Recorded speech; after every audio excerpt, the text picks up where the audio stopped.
Et salut à tous, c'est Guigui, j'espère que vous allez bien. Aujourd'hui, je vous montre comment faire des recopies sur Excel. Et oui, parce que marquer tout à la main, ça nous prend du temps, c'est pas ce qu'on veut, nous, on veut faire ça rapidement. Regardez, le résultat attendu, on va mettre tous les mois de l'année comme ceci, les jours de la semaine également, et pour les séries, au lieu de marquer 1, 2, 3, on va faire tout ça automatiquement. Vous l'avez compris, on appelle ça une incrémentation. Et ici, plus particulièrement, c'est des recopies automatiques. Comment faire? Eh bien tout simplement, on va cliquer sur ma cellule, par exemple janvier. J'ai cliqué une fois et regardez en bas à droite, vous avez cette petite croix qui apparaît. Quand elle apparaît, vous pouvez cliquer dessus, laisser appuyer et descendre vers le bas. Et regardez, il nous met un petit aperçu de ce qu'il va afficher. Je lâche et paf, tout simplement, ça va tout mis automatiquement. Ça marche également avec les jours de la semaine. Hop, on fait la même chose.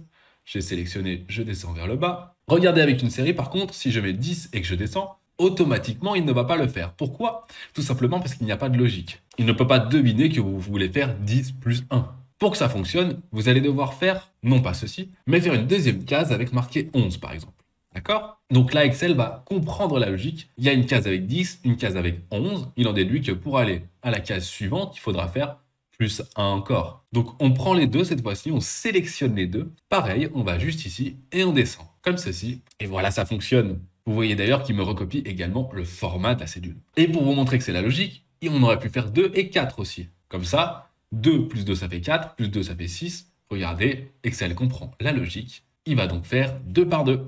Parfait. 10 par 10, c'est la même logique. Si j'avais marqué 20, 10, 20, vous avez compris, ça marche. Ça marche aussi en négatif. Regardez, si je mets moins 10, et ensuite je mets moins 9 par exemple, je prends les deux, j'incrémente, et c'est tout bon. Regardez, vous avez même un petit paramètre pour choisir l'option de la recopie incrémentée. On peut cliquer dessus et vous voyez que vous pouvez soit copier les cellules, soit incrémenter la série, c'est ce qu'on vient de faire, soit recopier que la mise en forme, ou les valeurs sans la mise en forme, ou bien un remplissage instantané. Et ce qui est intéressant aussi, c'est que regardez, s'il y a du texte et un chiffre, si le chiffre est à la fin, on peut incrémenter comme ceci. On prend, on étire, et regardez, il comprend que c'est du texte plus un chiffre. Attention, il faut bien qu'il soit à la fin, ou au début, ça marche aussi, mais pas au milieu, et vous pouvez tout faire ça automatiquement.